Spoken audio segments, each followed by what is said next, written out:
In the meantime, the U.S. got a big win, big dub. Yep. So did Canada. Yep. What a day of hockey. Do we all want to admit that 3-on-3 to determine these games is ridiculous? Doesn't it feel absurd? It's fun after the moment, but no, it's not. It's a dumb way to decide who's going on in any major tournament. It's why they shouldn't do it and don't do it in the NHL playoffs. That's right. And limit it to the regular season. To me, it kind of drives home the need for a 3-2-1 point system, because watching these guys play 3-on-3, like, oh, this is a different game. Yeah. Why am I treating winning like this the same as winning the regular way? Right. I was so ready, and the U.S. gave up that late goal and had to win in overtime. I was so ready to come in here and chirp Canada, be like, sorry for making it at 5-on-5. I mean, I realize you guys got that gift advancement into the next round with a 3-on-3. Yep. And the U.S. had to do the same thing, so I lost that. I lost that chirp.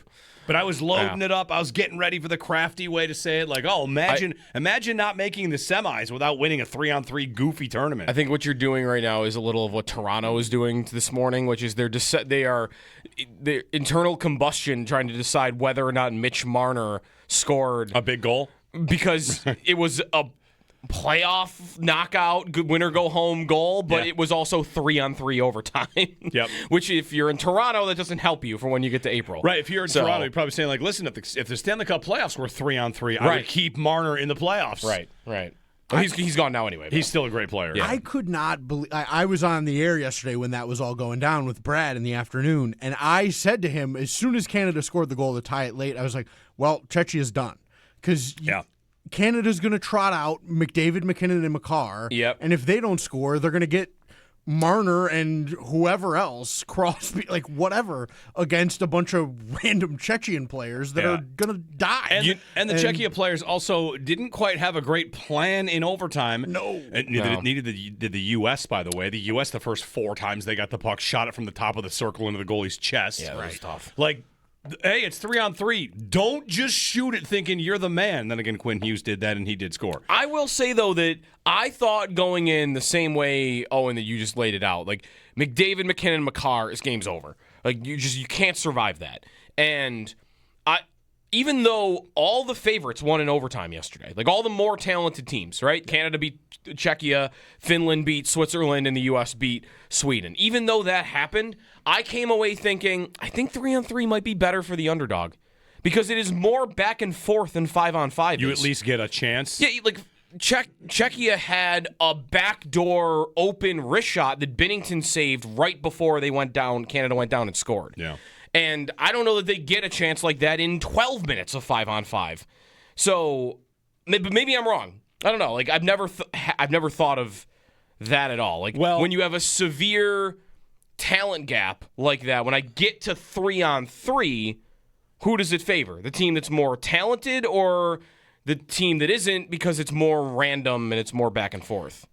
Like, you win the face-off, and sometimes the other team doesn't touch the puck, right? Mm-hmm. You could have a scenario, I think, didn't Czechia actually win the faceoff? Yes. Like, there's a possibility that Makar, McKinnon, and McDavid just would never touch it, and then what's their advantage? True. So it's understanding what you're saying. Are you sure that's not also a little bit of sudden death favors the underdog? Because I don't need to outshoot you. I don't need to outscore you over a period. I just got to get one. Yeah. I got to get something by you. That could be right. And it's 3-on-3, which means I'm going to get a shot. We'll see if I can beat your goalie. But I can't believe they're doing 3-on-3 in overtime for this tournament. I don't want 4-on-4 for this, but I'm not here to tell you that there's a better way to do it, because I don't want double overtime. Right, which is and why the schedule to be just murdered by these overtime games. Which is why 4-on-4 feels like. Didn't they used to do that at the Olympics? Oh, they didn't used to do 3-on-3, did they? That's a good question. I mean, we did 4-on-4 in the NHL for a while. I know that. I'd imagine that when they did 4-on-4 in the NHL, did they also do 4-on-4 in the Olympics? I don't know. Like in 2010, I mean, were the 2010 games in Vancouver, is that a 4-on-4? I don't think so. I think that's 5-on-5. They're playing overtime. Like the Crosby golden goal. It's not 4-on-4, right? That's just even strength. Or whatever, full strength, I should say. That's a good point. I think that is right. That would be 5-on-5. Yeah. Yeah. And now, which does present the opportunity to play, marathon 3 overtime hockey games, which I'm sure the NHL wouldn't want. No, right? Or even the players probably don't want to be playing The Sabres don't want Dahlin out there playing 56 minutes in a hockey game because they went, 3 periods longer than they should. So who pushes the 3-on-3? The players and the NHL? Everybody wants it. We don't want to be here all night. It's still a skill-based outcome. But, man, as soon as it goes to overtime, aren't you feeling like, all right, coin flip. Like if the U.S. and Canada were to go to overtime for the gold medal in 3-on-3, that sounds nuts. I know. Am I getting JT Miller on the opening faceoff? Or was it Trocheck? It was Trocheck. It was Trocheck. Vinny Trocheck. I think you lost both of them. Yeah. By the way. Trocheck on the opening faceoff? Yeah. Yikes. Great idea. Hey. Good thing he's on the team. Good thing Miller's on the team. What are they out there for? What are they on the team for? Face-offs? Didn't win face-offs. What are they out there for? Shutting down the other team. Late leads. What happened on the final goal? Miscommunication with those guys on the ice that opened up like the Red Sea parting, passing lane in the middle of the ice. It was an incredible pass. Good thing they're there. It was an incredible pass. I know what you're thinking, Joe. You're thinking he can't possibly make the JT Miller, Vinny Trocheck defensive coverage issue about the Bills' lack of a wide receiver, can he? Here we go. Yes, here we go. I can. There's no possible Should way. I save that for later? There's no possible way. I actually have it ready. It's not about receiver so much as about like the concept there. What's the concept? The concept is the same as the Bills in Denver. I need to stop. Like, yeah, instead of that, what if you just scored on the previous possession? It would have been 2-0. It's over. Mm-hmm. If you had a better line out there instead and didn't park the bus and didn't have JT Miller and Vinny Trocheck communicating in their own zone, making sure you got to get us right. Think differently. Just think, what's the best thing to do at 1-0? Put out your best defensive pair or score. And the best thing to do is to score. Right. So anyway, I'm half kidding. Past Olympic overtime rule. So the Crosby goal, the golden goal for Canada in 2010 was a 4-on-4 goal. Okay, 4-on-4. That was 4-on-4. 4-on-4. And it was 4-on-4 in all the Olympics from 92 to 2018 for 20 minutes, and then there would be a shootout. Yeah. So, for instance, like So, did the Olympics go to 4-on-4 before the NHL did then? Yeah, they had the NHL since the 90s. Yeah, the NHL didn't go to 4-on-4 in overtime until 2005, 2006, right? And then the 22 Olympics, they changed it to 3-on-3, which the NHL players were not at. Except for, and then 3-on-3 for 20 minutes, and then, 10 minutes, 10-minute 3-on-3, and then a shootout. Gold medal game is just 3-on-3 until it ends. Yeah, right. Like 3-on-3 until it ends in the gold medal game. It's just not the same sport. It's close, but it's not the same sport because it goes from being the fastest anything can happen sport to lacrosse. Not that lacrosse isn't fast. I don't mean that as a shot at lacrosse. Yeah. Lacrosse is so much more possession based. Right. And hockey, possession is what? Like 40% of what it is in lacrosse, maybe 30%. Yep. You lose the puck in a heartbeat, you could stick. In 3-on-3 overtime, what do I got? I got, I'm going to back off. No one's taking the puck off me unless I kind of really want to put it in harm's way. I have to do something here. If Connor McDavid went on the ice and won the opening faceoff, how many minutes could he skate around before someone could actually get the puck off of him? If all he wanted to do was waste time. 3.5 minutes? He could do it maybe for the whole thing. Maybe. And then he gets tired and he passes it to McKinnon, who just goes into somebody. You could just play keep away for 10 minutes if you really, really wanted to. Mm-hmm. So, like, that's what's different. You can't do that in the NHL in 5-on-5. You can't do that 4-on-4. No, you 3-on-3 is such a possession. It's basketball. It's really soccer. Right. It's soccer. Possession is number one. And eventually you're going to, one of two things is going to happen, and this is what the waiting game is. Who's going to blink first? Are you going to try to create a chance yourself? Because if you do, and you get a hard rebound off the goalie's pad, bang, 2-on-1 going back the other way for the other team.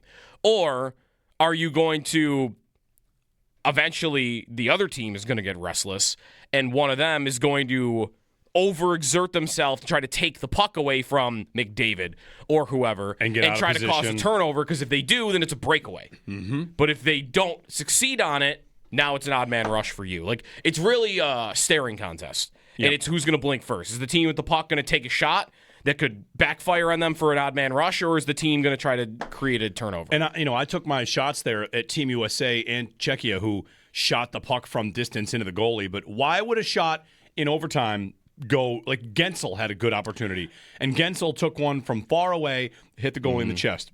Why does he hit the goalie in the chest? Because he's afraid to miss the net. Because if you miss the net, what happens? Back the other way, you're out of position. Like, right.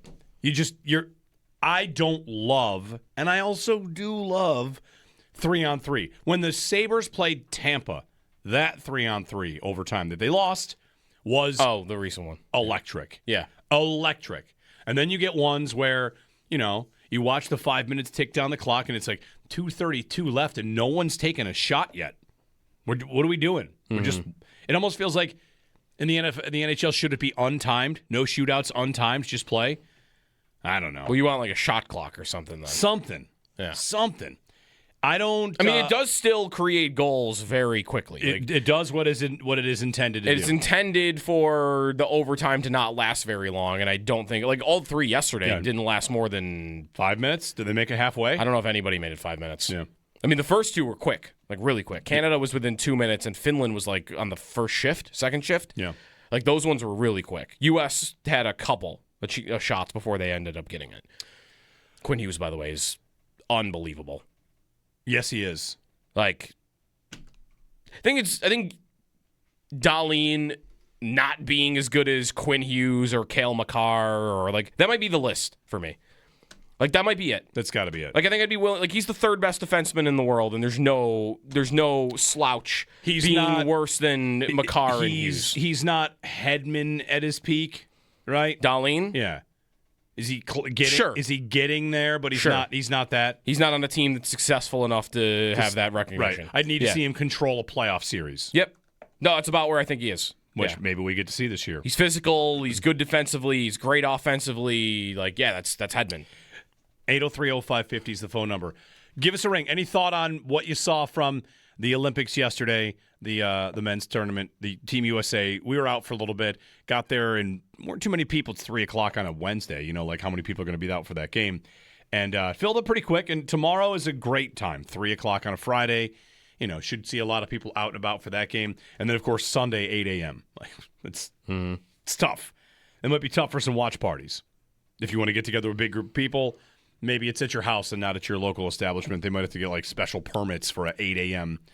game. Brunch party. It's not have a brunch party for the game. Yeah, it's not ideal. But who else? Matthews, Eichel, Thompson. Pablo writes in on the YouTube chat in the bullpen, has there ever been anything more clear that Tage is better at center than he is at wing? I constantly think that. I definitely agree with I that. think he is so much more controlling of a game and engaged in a game at center than he is on the wing. I think I watch him in some of these shifts in the U.S. game, and he either looks hesitant or it's just the nature of the position that he doesn't build up speed quick enough. And he looks slow to me out there. And I think that's him being at the wing. And that's why and being stationary more often than at center. And they of course, on power play he's out there, but he and Eichel are usually playing the same spot. And I think, of course, you want Eichel there. Eichel's a superior passer. Yes. And Tage might be a better finisher and does great things. But watching Tage work down low as much as he has in this tournament, if the Sabres ever wanted to mix it up and give it a try because they got somebody else that they could put in that spot, then great. But the whole thing does make me feel like he is obviously great, should be there, has scored, maybe still will score a big goal for them. But I just like to see him with more space. And, we're sitting here talking about 3-on-3. Doesn't he, when you watch the Sabres playing 3-on-3 overtime, he is as dangerous as they come because he can keep the puck so much further away from the defender. He can build speed. And in these games, I'm with you. He doesn't his game is not the same when he's at the wing. No, and he's just outranked. It's nothing you can really do. They have so many good centers.